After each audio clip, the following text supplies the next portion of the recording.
이제 매출 쪽을 한번 보겠습니다. 그래서 이 매입세액 공제 받을 때 가장 중요한 게 이제 매입세액 불공제 사유가 아니어야 한다. 근데 사실 공부는 매입세액 불공제 사유를 배우는 거죠. 이걸 알아야 아닌 걸 아니까. 그리고 이제 세무 2급에서 추가됐다라고 할 만한 게 세금계산서 발급 불가 업종. 요거는 이제 뒤에서 따로 한 번 더 언급할게요. 그 부속 서류 할 때 자세히 또 봐야 되거든요. 근데 지금은 좀 얼개를 보는 거라서 큰 틀을 먼저 보는 겁니다. 그리고 이제 매출은 그냥 매출세액을 납부하는 거죠. 네, 그 부가가치세에서 과세표준은 공급 가액의 10%를 곱한 금액이 매출세액 이렇게 되는 거죠. 그럼 얘는 언제 내냐? 그냥 내는 거다. 걷었으면 내라. 그래서 뭐 이런 예시 중에 그 시험에 말 문제로 간단하게 나올 만한 게 그 국가지방자치단체 있죠. 국가지방자치단체 이거 되게 많이 나오는 말인데 세법에서 국가는 국가죠. 제가 알기로는 행정부 있잖아요. 행정부가 대통령이랑 장관들을 행정부라고 하는 거 했던 거 같거든요. 자세히 배우진 않았는데 약간 실체가 없죠. 그러니까 국가 해보세요. 국가 하면 실체가 있는 건 아니죠. 약간 임의로 만들어 놓은 거잖아요. 근데 국가는 그렇고 지방자치단체도 사실 그렇죠. 네, 그걸 좀 기억해 두시면 좋을 것 같은데 서울특별시 있죠. 서울특별시도 지방이죠. 거기도 지방자치단체. 그러면 뭔 얘기를 하려고 그랬지? 국가지자체. 그 국가지자체가 있는데 그 우체국 택배를 그 부가가치세 납세자 중에는 국가지자체가 포함된다. 요거 나와. 맞아요. 그러니까 이게 그 법인세랑 이제 섞이면 여러분은 법인세 안 배우잖아요. 그러니까 국가지자체도 법인을 설립해야 되거든요. 그러니까 광주광역시도 법인을 설립해야 돼요. 근데 여러분은 이제 상관이 없는데 법인세는 안 내요. 그러니까 돈 번 건 안 된다는 소리예요. 근데 그 이거 하나 좀 기억해 두시면 좋을 거예요. 말 나온 김에 그냥 설명드리면 이거는 그냥 간단한 말 문제로 나오는 겁니다. 국가 지자체 이렇게 묶어서 보통 나오는데 성격이 같죠? 그럼 아까 제가 부가가치세법에서 납세자가 사업자라 그랬죠. 그럼 국가 지자체도 부가가치세를 걷었으면 내야 되냐 이런 문제가 나올 수 있다 이거지. 뭐 냅니다. 그러니까 이거 중요해요. 국가 지자체도 부가가치세법상 납세자가 될 수 있습니다. 근데 간단한데 말 문제로 잘 나와요. 그래서 예를 드는 게 우체국 택배. 이걸 하나 좀 기억을 해놓읍시다. 취지까지 왜 그랬는지까지. 그러니까 이게 왜 잘 속냐면요. 뭔가 국가 지자체 하면 신성한 느낌 들지 않아요? 그냥 뭔가 내가 감히 접근할 수 없는 뭐 그런 느낌? 근데 부가가치세는 그냥 깡패입니다. 그냥 야 걷었으면 돼. 저 국가인데요. 걷었으면 되라니까? 약간 이런 느낌이야. 그럼 우체국 택배가 왜 나왔냐? 저는 솔직히 택배 중에 우체국 택배를 가장 좋아하는데 왠지 아십니까? 무조건 다음날 오거든요. 정확하게 확실하게. 진짜 좋아요. 근데 막 CJ 대한통운은 막 택배량이 많으면 이틀도 걸리고 어디 청원인가 거기 가면 근데 우체국 택배 하여튼 그런데 우체국 택배가 면세인지 과세인지 한번 따져볼게요. 그럼 상대방 우체국 택배의 가장 큰 경쟁사는 CJ 대한통운이겠죠. 한진택배도 있겠고 뭐 로젠택배 어쩌고 있겠죠. 그러면 그 택배사들은 과세사업자겠어요? 면세사업자겠어요? 과세사업자죠. 이유는 면세사업자가 아니니까 그래요. 그러면 한진택배를 여러분이 이용한다고 해보세요. 그럼 부가가치세를 내시죠. 그럼 우체국 택배로 갔어. 저기 한진택배는 부가세 있어서 여기는 국가가 운영하는 거니까 부가세 없죠? 이렇게 물어보니까 아니 저희도 있는데요. 왜 국가가 운영하는 데 있어요? 하니까 방금 CJ랑 한진이 저 이렇게 욕해요 이러는 거예요. 이해되세요? 똑같죠. 형평성 때문에. 그러니까 지금 우체국이 국가에서 운영하는 거잖아요.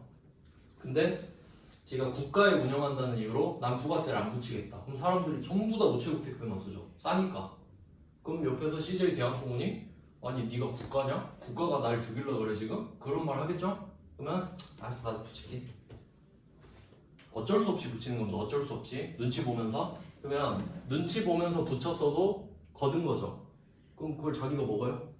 아니지 내야지. 걷었으니까. 이해되시나요? 그러니까 걷었으면 내라. 깔끔합니다. 그러면 국가지자체는 부가가치세법상 납세자가 될 수 있다? 될 수 있죠. 되어야 하죠. 근데 왜 될 수 있다라고 하냐? 안 걷었으면 아니죠. 그러니까 될 수 있다 맞지 정확히는. 근데 뭐 대충 그 정도 끄트머리는 좀 여러분이 구분하실 수 있어야 돼요. 잘 나옵니다 이런 것들. 그냥 저항 없이 속아요. 국가지자체 그치 얘는 안 날 것 같은데. 근데 그건 법인세를 안 내는 거예요. 법인세를 안 내는 거야. 근데 부가가치세는 걷었으니까 내는 거고요. 그러니까 부가가치세는 이름만 세금이지 사실 세금의 성격이 아니죠. 걷어서 삥 뜯어서 내주는 거잖아요. 자 이제 매출세 갑니다. 그럼 이게 제가 과세 대상 설명을 드렸었죠. 그냥 간단하게 설명드리면 재화의 공급 말씀드렸었죠. 물건을 팔면 용역의 공급, 서비스를 팔면 그리고 뭔가를 빌려주거나. 그러니까 건물주는 건물을 빌려주는 서비스를 제공하는 겁니다. 건물을 팔면 재화의 공급, 건물을 빌려주면 용역의 공급, 뭐 이런 것들. 그리고 내가 뭐 미용실에서 일을 한다, 그럼 이것도 용역의 공급 이런 거고. 그다음에 재화의 수입까지 말씀을 드렸어요. 재화의 수입. 그냥 한번 쓰기 싫어서 좀 말로 때우려고 그랬는데 한계가 있네요.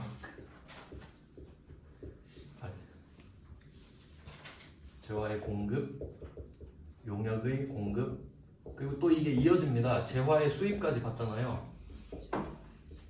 그래서 이거 가지고 사지선다로 문제 낼 수 있다 했죠?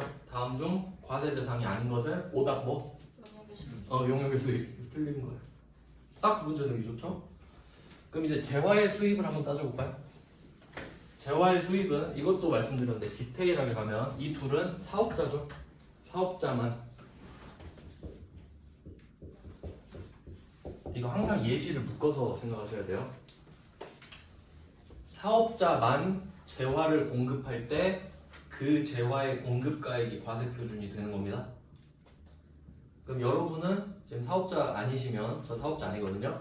그럼 당근마켓에 가서 물건을 팔면 사업자가 아닌 사람이 재화의 공급을 하는 거죠. 당근마켓은. 그래서 부가세를 안 걷고 안 내죠. 그러니까 사업자 온. 이 뜻이죠. 그리고 재화의 수입은 수입하는 자, 사업자가 아니에요. 그러니까 여러분이 구매 대행할 때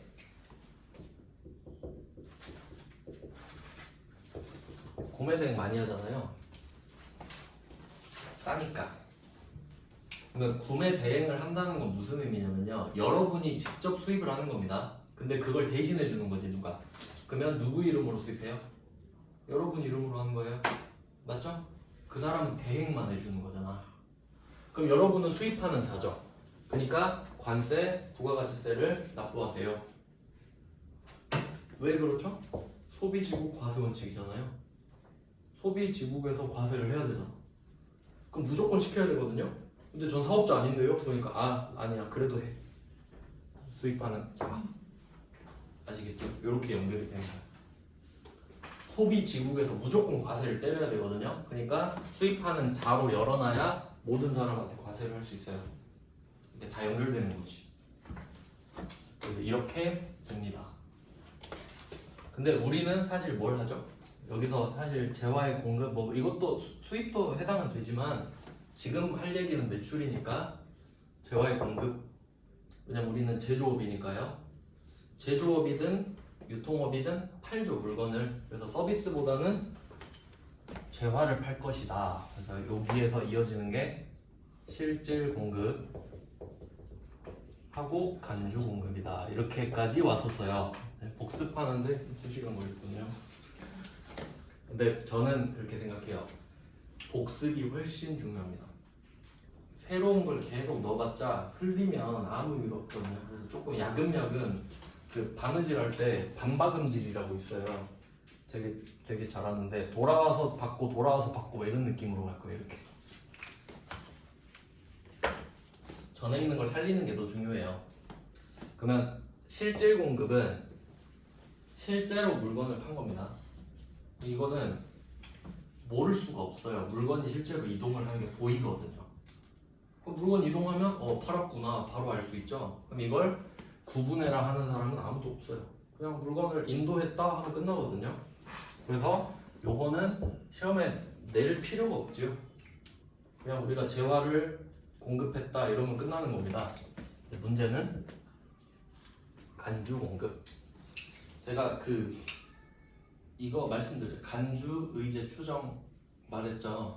그게 나오는 거야. 간주 의제 그리고 뭐뭐로 본다 이렇게 세 개를 알고 계시면 앞으로 여러분이 무슨 법 관련된 공부를 하실 때 정말 그러니까 이거는 편하다가 아니라 모르면 안 됩니다. 이거 공부할 때 한번 생각해 볼게요. 그러면 해석을 해봅니다. 간주랑 의제랑 뭐뭐로 본다가 같은 말이에요. 그럼 본다는 알잖아요. 이게 간주로 본다, 그러니까 공급으로 본다예요 지금. 그럼 공급으로 본다는 말은 저 공급 안 했는데요 이렇게 생각할게요. 저 공급 안 했어요. 근데 국세청이 오더니 너 공급으로 본다 이렇게 점 찍고 간 거야 나한테. 그러면 우리는 어떻게 되죠? 공급을 한 거예요. 공급으로 보잖아요. 아닌데 공급으로 본다며. 그럼 이제 공급입니다. 그럼 어떡하죠? 과세표준은 공급가액이 돼.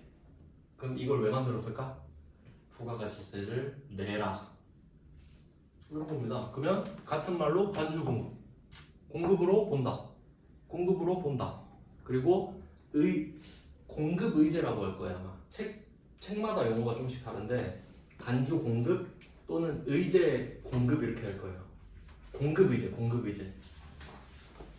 그리고 뭐뭐로 본다. 이렇게 알고 계시면 여러분 이제 앞으로 공부하실 때 진짜 이제 도움이 많이 됩니다. 아시겠죠?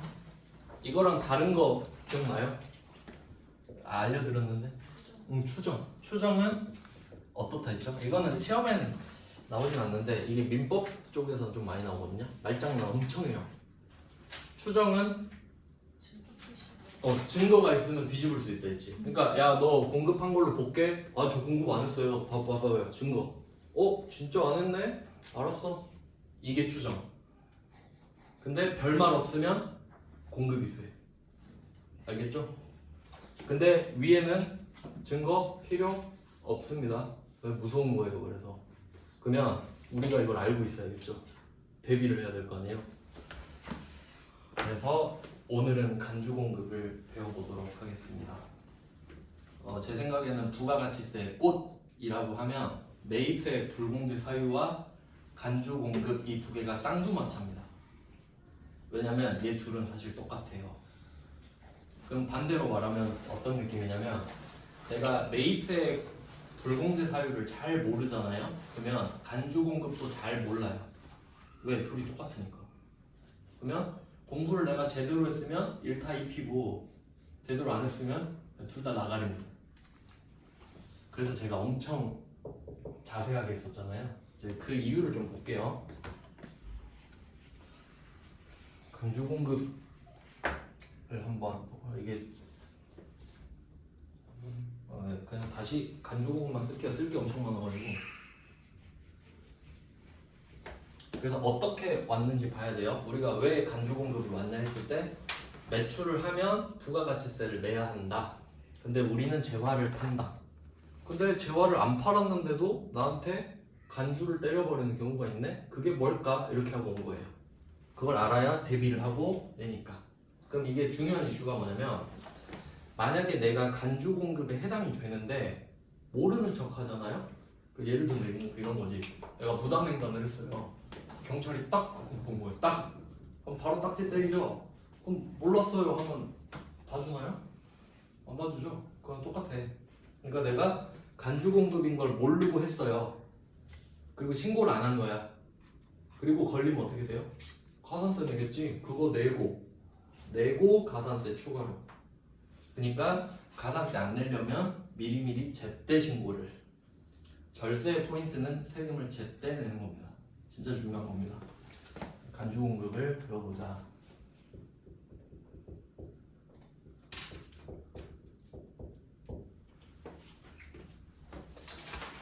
네, 근데 이거는 그 의제메이트색이랑 좀 비교를 하면서 볼 건데, 잠깐만요. 페이지를 어디다 써놨지? 혹시 그 책 있으신 분들은 그 간주 공급 페이지 찾아서 참고하시면 돼요. 보고 계신가요, 이미? 물어보려고 제목만 좀 물어보려고. 4개가 있거든요. 간주 공급. 첫 번째가 사업상 증으로 돼 있나요? 자가 공급. 두 번째가 개인적 공급. 감사합니다. 정말 높네요. 자가 공급, 개인적 공급. 세 번째가 책마다 조금씩 다를 텐데 여기는 사업상 증여로 돼 있어요. 세 번째 거 봐요? 그리고 거기서 퍼지죠? 네. 일단 적어놓고 설명드릴게요. 하나씩. 사업상 증여예요. 사업상 증여. 네 번째가 그 폐업시 잔존제한가요? 네, 맞습니다. 이렇게 도와주시니까 너무 좋네요. 제가 좀 약간 그 디테일에 약해가지고. 자, 그럼 이렇게 간주 공급은 4개가 있습니다. 여기에 해당이 되면 너는 공급으로 본다. 즉 부가가치세 갖고 와라 이겁니다. 하나씩 보면은 자가 공급, 개인적 공급 이렇게 있는데 여기서 이 두 개는 일단 비교하기가 쉽습니다. 자가 공급, 이제 개인적 공급인데 자가라고 하면 그 약간 좀 옛날 말 같긴 한데 자가용이라는 말 있잖아요. 이건 잘 안 쓰는 것 같은데 그 뭐죠 자가용이? 내가 쓰는 용입니다. 차차. 네. 그러니까 정확히 말하면 자가용 승용차까지 와야 되는 거죠. 왜냐면 자가용은 내가 쓰는 용이라는 뜻이니까. 그럼 이때 자가 공급은 내가 쓰려고 셀프 공급이에요. 내가 갖다 쓰는 거지. 자가 공급. 내가 쓰는 겁니다. 그러면 왜 그런지 한번 생각을 해볼게요. 다시 일반 과세자를 불러옵니다. 자, 일반 과세자가 700원짜리 물건을 샀어요. 여기서 포인트는 물건을 사고 판다는 겁니다. 물론 이게 별개의 물건이라면 팔고 살 수도 있는 거지만 일반적으로 여러분이 사업을 새로 시작했다고 하면 물건을 일단 사놓고 그 뒤에 이제 팔 수 있는 거죠. 그럼 이때 물건을 사면 국세청 입장에서는 네가 일반 과세자니까 지금은 일단 내가 먼저 공제를 해줄게. 아까 이거 다 통과하면 그러면 나중에 팔 때 알지? 이런 느낌이죠. 거래하는 거죠. 그러니까 내가 일단 먼저 해줄 테니까 나중에 걷어서 갖고 와. 이런 느낌이 있죠. 그럼 얘는 지금 꿀을 한번 빨았습니다. 70원 공제를 받았어요. 근데 얘가 이거 700원에 사온 거를 자기가 써버리는 거예요. 그럴 수 있죠. 근데 여기서 포인트는 뭐냐면 이 자가공급이라고는 하지만 내가 이걸 사업용으로 쓰는 건 괜찮습니다. 왠지 생각해 볼까요? 이 물건을 그러니까 두 개의 케이스로 볼게요. 이 700원짜리 물건 있죠? 요거를 첫 번째 A 비품이라고 한번 따져보고 B 상품이라고 한번 따져봅시다. 만약에 이 물건이 주로 상품으로 이제 잘 나오는데 상품을 770원에 사서 1100원에 팔아요. 뭐 세액공제 받는 거죠? 사업상으로 산 거 맞으니까. 그리고 또 생각해보세요. 내가 이 물건을 770원에 샀는데 비품이. 근데 이걸 파는 게 아니라 내가 사업을 할 때 쓰는 거예요. 그럼 세액공제 안 해주나요? 해주죠. 그게 사업자가 세액공제를 받는다는 뜻이잖아요. 그럼 이제 자세히 생각해보죠 이거지. 아니 그럼 내가 나한테 쓰는 게 뭐가 문제냐. 문제는 아무 문제 없죠 지금. 근데 뭐가 문제냐면 매입세액 불공제 사유 되는 것들 있잖아요. 그것들이 문제인 거예요. 그러니까 내가 이 물건을 사서 내가 사업에 자가공급하는 건 상관이 없지. 이건 자가공급도 아니에요. 그냥 사업용으로 산 거예요. 근데 이게 불공제 사유면 어쩔 거냐 이런 게 이슈가 끼는 겁니다. 그래서 이제 들어와야 되는 게 자동차 이런 것들이거든요. 그러니까 매입세액 불공제 사유가 여기에 그대로 오는 겁니다. 그대로. 그러니까 이 두 개는 사업상으로 쓰는 거니까 공제를 받는 거예요. 일단 정확히 해두시고, 그리고 자가분급이 뭐 있어요? 면세 전용 이렇게 있죠. 면세 전용하고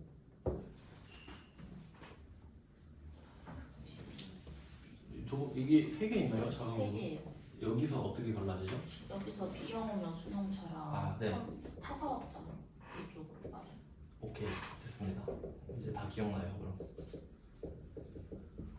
그러면 하나씩 제가 예시를 들어드릴게요. 이제 면세 전용이 있고 비영업용, 소형 승용, 이건 우리가 시간 많이 썼죠. 비영업용, 소형 승용 자동차. 이게 하나 같이 연결해두면 좋다고 했는데, 그 우리가 편의상 비영업용 소형 승용차라고 부르는데요. 정확하게는 개별 소비세 과세 대상 자동차 이렇게 부릅니다. 개별 소비세 과세 대상 자동차. 저번에 그 아반떼 사는 거 보여드렸었죠? 그래서 세트로 기억을 해둘게요. 개별 소비세 과세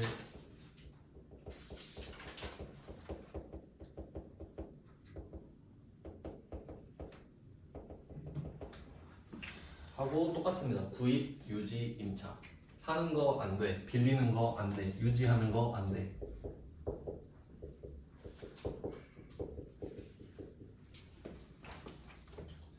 그리고 세 번째는 타사업장 반출인데, 요것도 이제 어렵게 내면 엄청 어렵게 낼 수 있는데 제가 얘는 다른 색깔로 쓰겠습니다.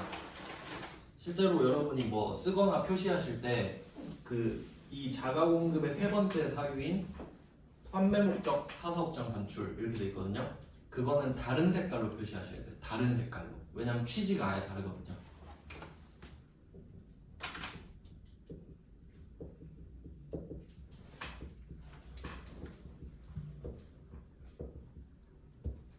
그러니까 왁구를 한번 짜드리면,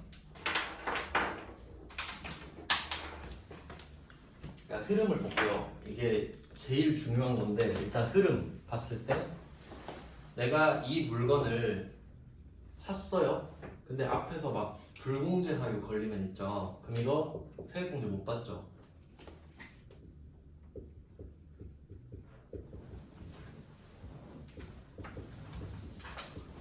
자, 그러면 이게 흐름인데 내가 일반 과세자예요. 770원짜리 물건을 샀어요. 근데 이게 매입세액 불공제 사유에 걸린 거예요. 그러면 우린 770원을 납부하죠? 근데 70원을 못 돌려받죠? 그럼 손해 70원 맞죠? 이게 1차 핸디캡이에요. 근데 어떤 애들이 이 상황을 피할 수가 있는 거야. 그럴 수도 있어요. 이제 그걸 설명드릴 건데, 이걸 만약에 피하게 되면 그럼 국세청은 그냥 당하고 있어요? 아, 머리 좋네, 박수 쳐주고 끝내요? 아니지. 여기서 내려버려야지. 여기서. 그러니까 여기 1차에서 못 막은 거 있죠. 내가 매입세액 불공제로 너한테 피해를 줄 거야. 70원 너 손해나 먹어라 했는데, 싫어, 난 안 할 거지롱 하고 피해버린 거야 얘가. 그럼 이 새끼 봐라, 이걸 피해? 간주공급 때려버리겠어. 그러면 더 큽니다. 1,000원에 10% 때리잖아요. 그럼 어떻게 돼요? 100원을 내야 돼. 납부해야 돼. 그러면 이때 이게 피해버렸으니까 여기서 피해를 주겠다 이거예요. 그러니까 1차에서 끝나면 끝. 근데 내가 1차를 피해버렸어. 그럼 이거 봐라, 너 여기 간주공급이야, 너 갖고 와 100원. 이런 느낌이에요. 이제 그 사례를 보자 이거죠. 한번 볼까요? 그러니까 이거 하려면 매입세액 불공제가 있어야 돼. 그러니까 매입세액 불공제 중에 이제 제일 기본적인 게 사업 무관이죠. 근데 그건 당연히 안 되고, 그 다음에 면세사업 관련이죠. 면세사업 관련. 그러면 면세사업 관련해서 산 거는 원래 공제가 안 되잖아요. 그러면 이런 느낌이야. 내가 처음에 770원짜리를 샀어요. 근데 사실 나는 사업장이 2개 있는 거지. 과세, 면세. 이렇게 사업장을 2개 운영할 수 있죠. 과세 하나, 면세 하나 운영하는 겁니다. 예를 들어볼게요. 내가 과세 사업장을 하나 운영을 해요. 그리고 부업으로 쌀집을 하나 만들었어요. 쌀집 그냥 뭐 무인 쌀집 이런 거 한번 할게요. 근데 여기서 쌀집 계산기를 하나 사려고요. 카시오 거 그 제 거 계산기가 6만 원인가 그래요. 엄청 비싸요. 그걸 하나 샀다고 합시다. 14자리까지 되거든요. 그러면 얘가 머리를 쓴 거야. 내가 과세 사업장도 하나 있고 면세 사업장도 하나 있어. 근데 솔직히 말하면 이 계산기는 쌀집에서만 씁니다. 그러면 내가 계산기를 10,000원에 산다고 할게요. 11,000원. 그럼 1,000원은 공제를 못 받고 끝내야 되죠. 근데 이게 유혹을 이기기가 쉽지 않겠죠. 어떨 것 같아요? 과세 사업장 이름으로 사면 되지. 11,000원 세금 계산서 받아서 1,000원 공제 받고 몰래 빼돌리면 되잖아요. 그 생각 당연히 드는 겁니다. 이거 나쁜 게 아니라 당연하잖아요, 당연. 그러니까 당연히 그 생각을 하니까 법으로 만들어 놓은 거라고요. 너 그러고 싶지? 그럼 이렇게 빼돌렸겠네? 네, 그럼 너 1,000원짜리 판 거야. 네가 너한테 100원 갖고 와. 그럼 되죠? 그럼 더 이득 아닌가요? 그러니까 원래는 계산기에서 70원 컷 했으면 좋았잖아요. 근데 이거 피했죠. 과세 사업장으로 산 것처럼 해서 쓱 빼돌렸죠? 그럼 어떻게 돼? 1,000원이거든 이게 시가가. 그러면 1,000원에 100원을 걷겠다. 뭐 이런 느낌이에요. 근데 사실 지금은 이해하기 쉽게 이렇게 말씀을 드리는데 정확하게는 업종이 추가돼서 원래는 과세 사업에만 쓰다가 내가 과세 면세 겸용하는 게 있거든요. 약국 같은 거 생각해 보면 시험에도 언급될 수 있는데 약국 가보셨죠? 그 병원에서 처방전 들고 가서 약 지어주세요 하면 그 약사가 약을 지어주잖아요. 그러면 여러분은 2개를 받는 거예요. 약이라는 재화를 공급받아요. 그리고 용역도 공급받는 겁니다. 왜냐면 여러분한테 그 약 이름 보여주잖아요. 그 찾을 수 있어요. 못 찾죠. 그러니까 약사가 그 약을 찾아서 뭐 그램수 재서 봉지로 담아서 주는 용역까지 제공하는 거예요. 근데 그 2개를 구분하기가 불편하니까 용역으로 해버려요. 알겠죠? 그러니까 약도 그냥 용역에 포함하는 걸로 해버려요. 그러면 그건 면세예요. 여러분이 처방전을 받아서 약을 지어주세요 해서 그 약 사는 거 있죠? 그러니까 약 별로 안 비싸죠 사실. 면세거든요. 근데 아 맞다 저거 그 개보린 하나 주세요 이럴 수 있죠. 저기 쌓여있는 거 그건 과세. 일반 의약품. 왜냐면 떼다 파니까. 이해되세요? 그러니까 약국이 가장 대표적인 여러분 주변에 있는 겸용사업자. 과세랑 면세를 겸해서 운영한다. 근데 그건 애초에 겸용이죠. 약국은 만들 때부터 겸용. 그러면 어떤 이슈가 생기냐 여러분 배웁니다. 이거 나중에 들어보세요. 그냥 한번. 약국에 가면은 계산기 있죠. 카드기. 그러면 카드기 100만 원에 샀다 할게요. 그럼 부가가치세 10만 원 붙겠죠. 그럼 10만 원을 어떻게 할래? 이 이슈가 생겨. 다 해줄까? 안 됩니다. 면세도 하거든요. 그러면 계산을 해요. 1기에 과세 매출액 얼마, 면세 매출액 얼마 안 분해요. 비율로 쪼개서 그러면 과세 부분 퍼센트만큼 그 10만 원에서 세액 공제를 줘. 반대로 말하면 면세 부분만큼 퍼센트 세액 불공제를 때리는 거예요. 이해되시죠? 당연한 거죠? 왜? 면세 사업은 공제를 안 해주니까. 그러니까 이걸 네가 피했으니 내가 친히 공급으로 봐주겠다. 그러니까 세금 돼. 이런 겁니다. 그러니까 상당히 치밀하죠. 근데 이런 생각 하실 수 있죠. 아니 모르면 어쩔 거냐. 제가 그랬잖아요. 모르면 합법이다. 걸릴 때까지는 합법입니다. 대신 걸리면 추징까지 가산세가 있으니까. 그래서 이런 느낌으로 보시면 돼요. 그러니까 정확하게는 그러니까 제 시험 문제는 이렇게 나와요. 시내버스를 운영하는 회사가 있어요. 아니다 반대. 유스퀘어 같은 거 한번 생각해 보면 종합버스 터미널 있죠. 그러면 거기서 우리가 프리미엄 버스만 운영을 하는 회사가 있다고 할게요. 그럼 과세죠? 100% 과세입니다. 근데 이게 사업이 좀 잘 돼서 시내버스까지 한번 손을 대볼까? 이럴 수 있죠? 그러면 이거는 면세잖아요. 이 두 개를 같이 하는 거야. 그럼 이제 과세에만 쓰니까 원래는 세액공제가 다 됐었죠. 뭘 사든 간에. 근데 이제 같이 해버리면 안분 이슈가 생기죠. 그럼 맨날 안분 쪼개가지고 면세금을 풀어 팔았어 이거 해서 불공을 때려줘야 된단 말이에요. 그러니까 이게 면세 전용에 포함되는 거예요. 그러니까 저는 이해하기 쉽게 그냥 극단적인 예를 든 겁니다. 그러니까 이거는 사실 탈세에 가깝죠. 이건 탈세잖아요. 근데 이건 탈세 아니죠. 아니 내가 프리미엄 버스만 하다가 시내버스까지 같이 하게 된 거예요 그냥. 그럼 이제 면세도 조금 쓰게 된 거잖아요 살짝. 그럼 그만큼을 간주공로로 보겠다 이거지. 느낌 알겠어요 느낌?